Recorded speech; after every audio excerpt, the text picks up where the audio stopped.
I should not have kissed her. The moment she woke up in that hospital room, the first thing she asked was my name. The second thing she asked was why my lips had been on hers. The room went silent after that. Her chief of staff froze. The lawyer standing near the door stopped writing. Even the doctor looked at me like he was waiting to hear whether I had just admitted to something unforgivable. Emma Whitmore lay there, pale and weak, oxygen tubes resting under her nose, her green eyes locked on mine. "You kiss me?" she said quietly. Not confused, not angry, yet just certain. I nodded.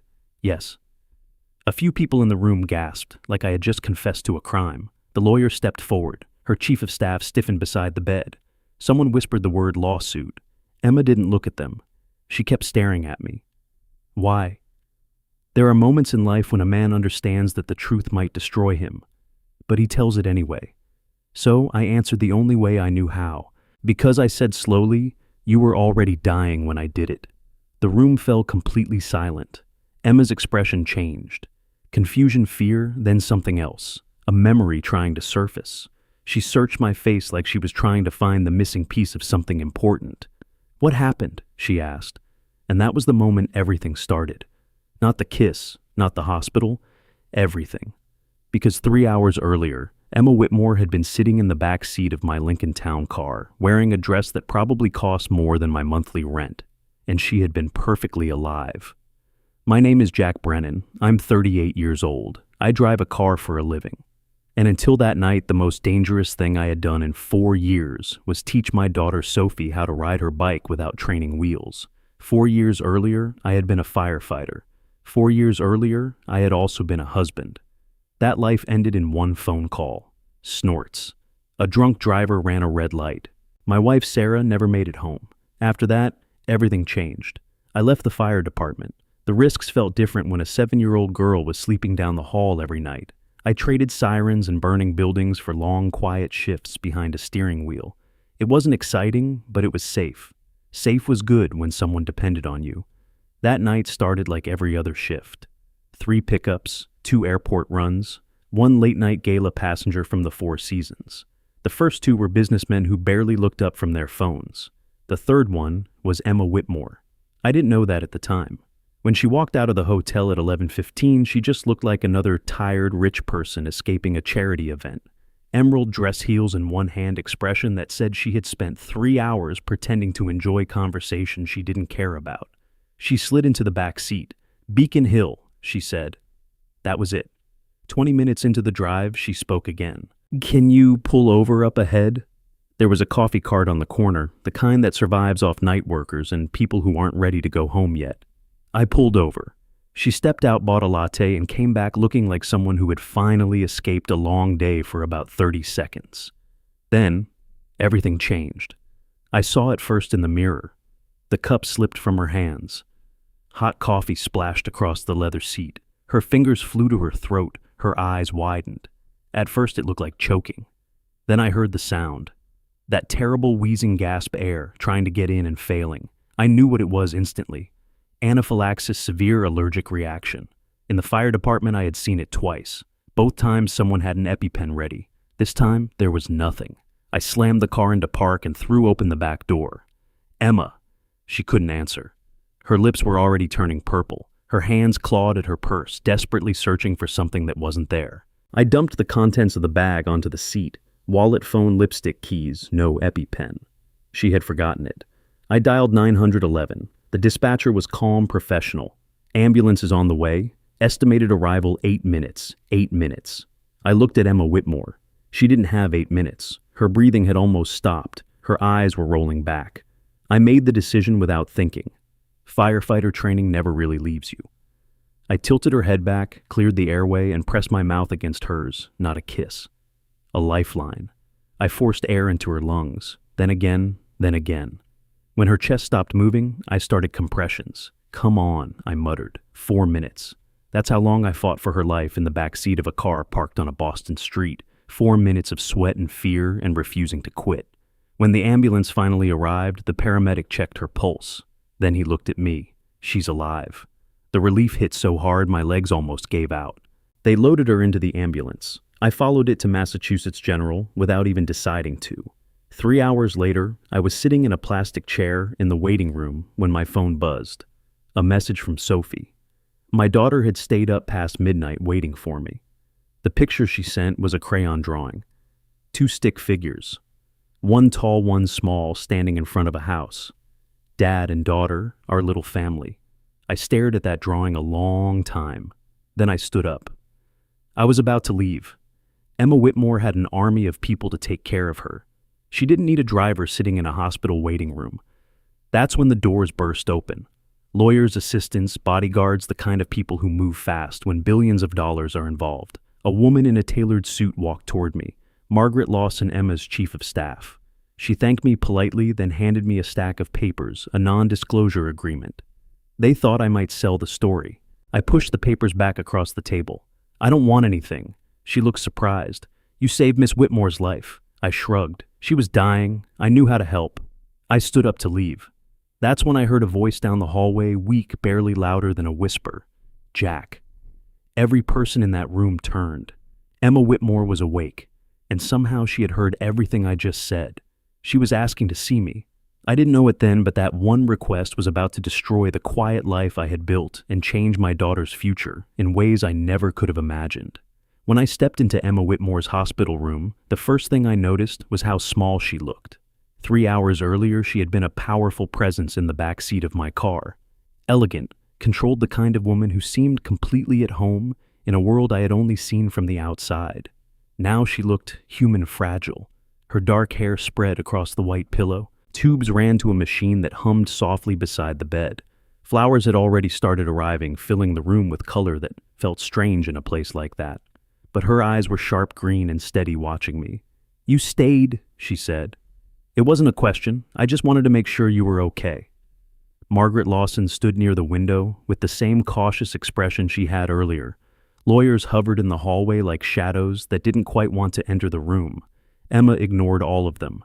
She looked at me like I was the only person in the room. Tell me what happened. So I did. I told her about the coffee cart the moment the cup fell, the way her hands had gone to her throat. I told her about searching her purse and not finding the EpiPen. I told her about the dispatcher saying 8 minutes. I told her the truth. You stopped breathing, I said quietly. I didn't have a choice. Emma listened without interrupting. Her fingers tightened slightly around the hospital blanket. When I finished, she let out a slow breath. So you didn't kiss me, she said. I shrugged. Depends on how you define it. For a second, she stared at me. Then she laughed. It was soft and a little shaky, but it was real. Margaret looked stunned.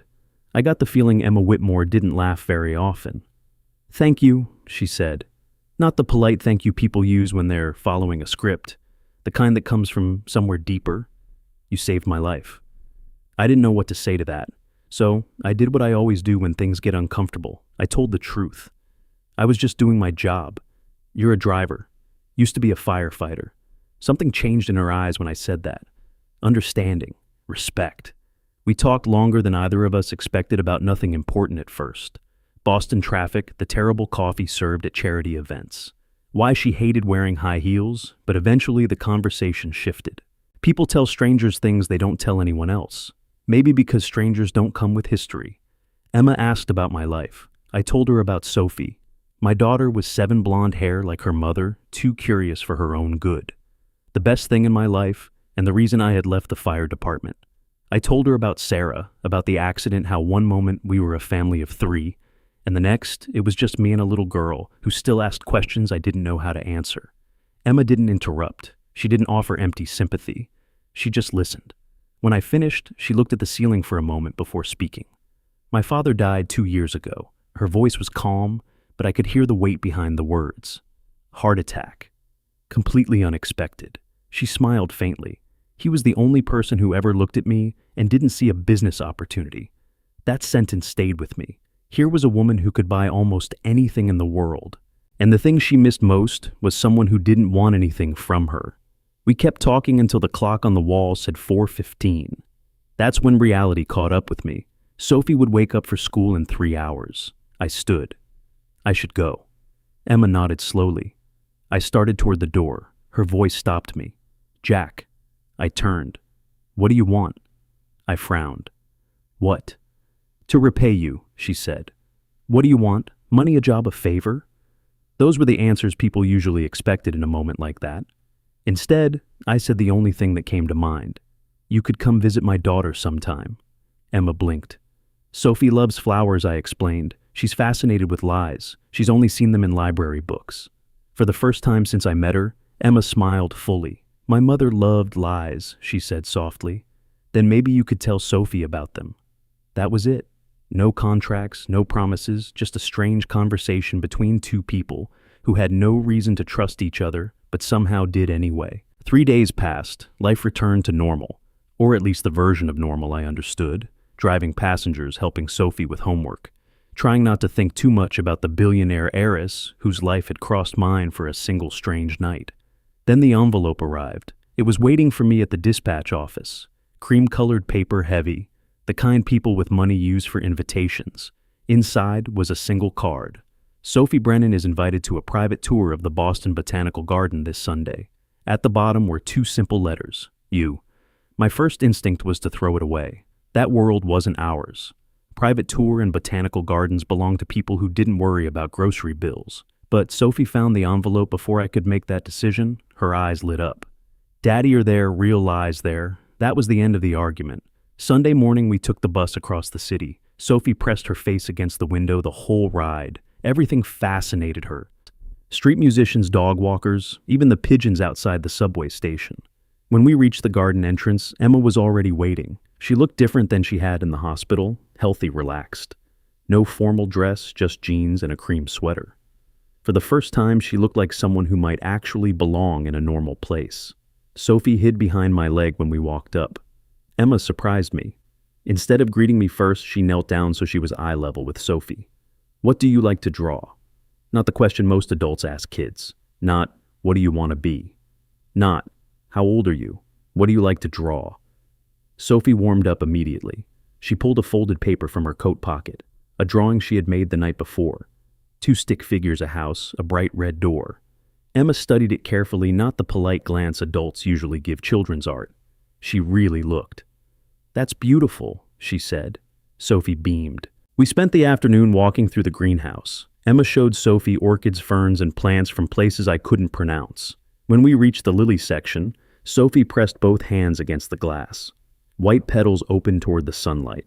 For a moment, everything felt peaceful, simple, like 3 people enjoying a quiet Sunday. That moment didn't last because someone had been watching us. And by Monday morning, a photograph of the 3 of us was everywhere. Front pages, websites, social media. Billionaire Heiress spotted with mystery man and child. The story spread through Boston faster than a winter storm. By noon, my boss called me into his office.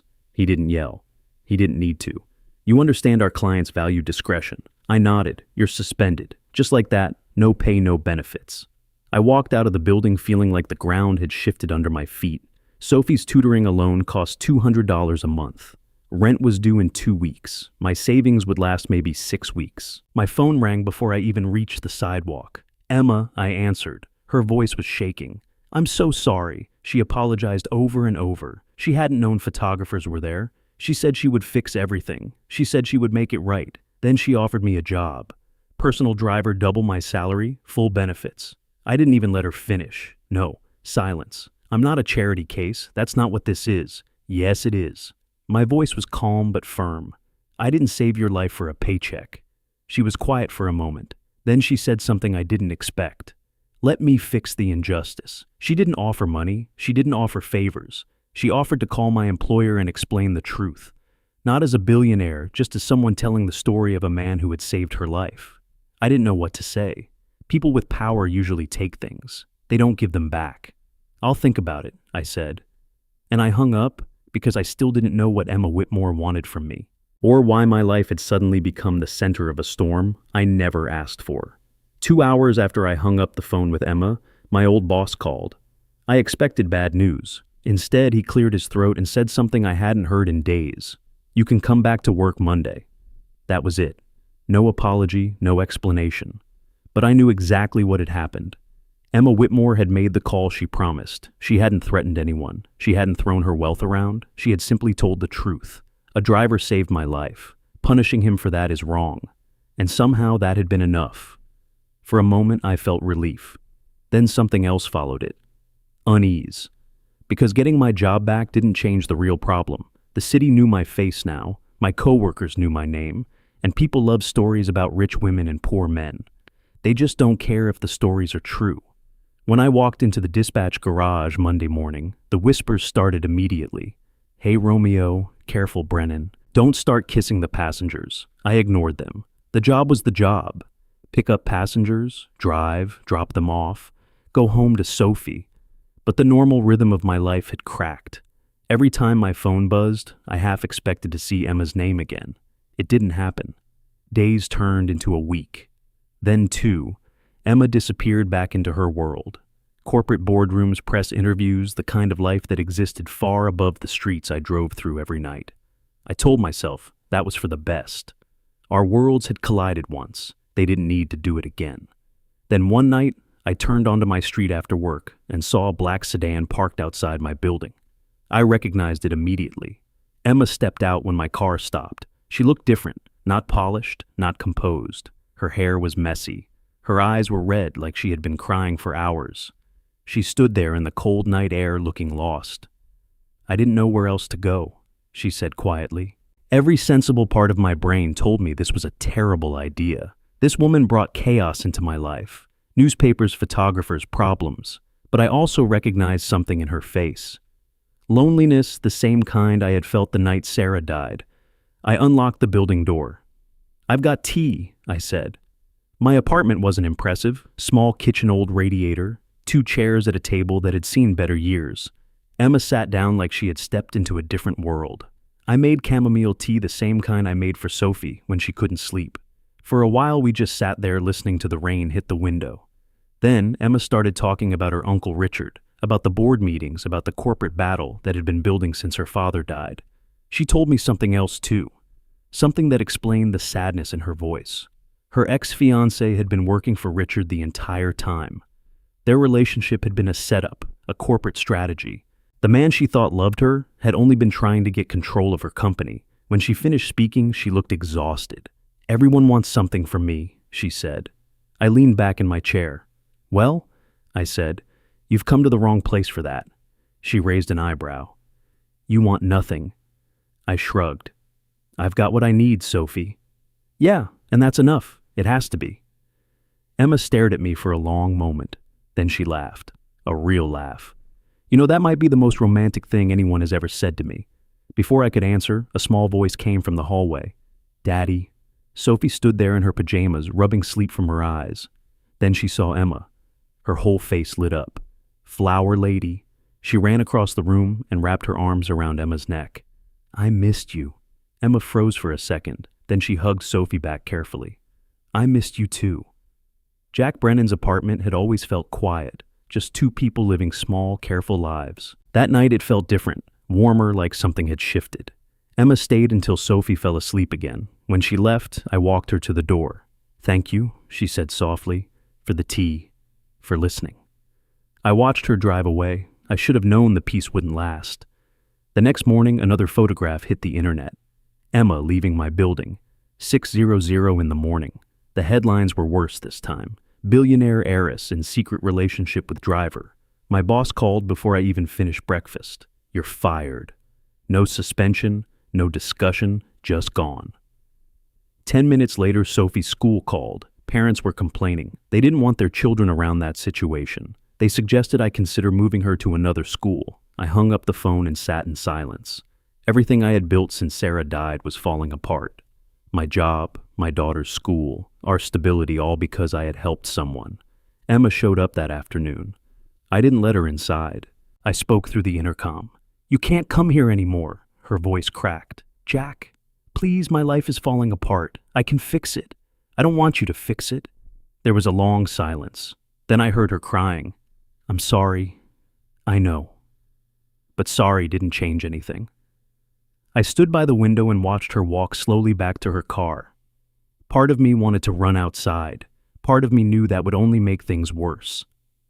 Emma didn't give up. 3 days later, she called a press conference. Every news station in Boston showed up expecting a scandal. Instead, she told them the truth. She told them about the allergic reaction, about the ambulance, about the man who had saved her life, and asked for nothing in return. Then she announced something else, a foundation of fund to support single parents struggling to survive, named after her mother, the Elizabeth Whitmore Family Fund. Jack Brennan's name wasn't used as publicity, but everyone understood who inspired it. Within a week, the truth about her Uncle Richard came out. He had been the one leaking the photos, the one trying to destroy her reputation. The board forced him to resign. Emma kept control of the company, but she didn't celebrate. That same evening, she drove back to my street. This time, she didn't knock. She just stood in the rain outside the building waiting. I watched her from the window. She looked smaller than I remembered, like the fight had drained everything from her. Finally, I went downstairs. She looked up at me. "I'm not here to ask for anything," she said. "I just wanted to know if there's any chance I could still be part of Sophie's life." I didn't answer right away. Before I could say anything, the apartment door behind me burst open. Sophie ran outside barefoot. She grabbed Emma's hand. "Come see my new drawing." She dragged Emma toward the building. Emma laughed through her tears as she followed. I stood there watching them go inside. Maybe life wasn't as simple as I wanted it to be. Maybe sometimes chaos brought the right people into your life. I closed the door behind them, and for the first time in years, my apartment felt like something more than a place to survive. It felt like a home again. 6 months later, I stood in front of a room full of people wearing business suits and expensive watches. Most of them looked uncomfortable kneeling on the carpet. "Lock your elbows," I said. "Press hard. You're not going to hurt them." If the heart has stopped, broken ribs are the least of their problems. The man in front of me nodded nervously and pushed down on the CPR doomie's chest. "Count out loud," I told him. 30 compressions, then 2 breaths. The room echoed with the steady rhythm of people practicing. It still felt strange standing there. A year ago, I had been driving a Lincoln Town Car through Boston traffic at 2 in the morning. Now I was running the emergency response training program at Whitmore Enterprises. I hadn't taken the job because of Emma. That had been important. I applied, interviewed, competed against other candidates. My old fire department records helped. So did 10 years of emergency training. But the decision had been made by a hiring board that included people who barely knew Emma. For the first time in months, something in my life belonged completely to me. When the session ended, the employees filed out slowly. One of them paused at the door. "Thanks," he said. "You might have saved someone's life today." I shrugged. "That's the idea." When the room finally emptied, I packed my notes and headed downstairs. My phone buzzed before I reached the lobby. A text message. "Emma, dinner tonight? Sophie says she has something important to show us." I smiled before I realized I was doing it. Thursday had become our routine. Emma didn't move into my apartment. That had been her decision. "This isn't a fairy tale," she told me once. "We build things slowly." So every Thursday she came over for dinner. She learned to cook simple meals, burned rice more than once, set off the smoke alarm twice. Sophie loved every minute of it, and slowly, carefully, Emma became part of our life. Not as a billionaire, not as a guest, just Emma. When I got home that evening, Sophie was already waiting by the door. She grabbed my hand and dragged me toward the kitchen. "You're late. It's 5 minutes. That's late." Emma stood at the stove looking both proud and terrified. I made pasta. I looked at the pot, then at the smoke detector. "Should I call the fire department?" She pointed a wooden spoon at me. "Try it first," Sophie giggled. Dinner was loud, messy, perfect. After we finished eating, Sophie disappeared into her room and came back carrying a piece of paper. "I finished it," she said. She handed it to Emma. It was a drawing crayon and marker, simple but careful. 3 stick figures standing in front of a house. A tall one, a small one with yellow pigtails, and a woman with brown hair standing between them. Flowers surrounded the house. Lilies. Emma stared at the drawing for a long time, her eyes filled with tears. "You added someone," she whispered. Sophie nodded proudly. "You." Emma looked at me. I didn't say anything. I didn't have to. She already knew. That night, after Sophie fell asleep, Emma and I stepped out onto the small balcony. Boston stretched out below us, streetlights, glowing cars moving through the night like quiet rivers of light. Emma leaned against the railing. "Do you ever regret it?" "Regret what?" "That night. You could have just waited for the ambulance." I thought about it for a moment. The cold street, the back seat of the car, her lips turning purple.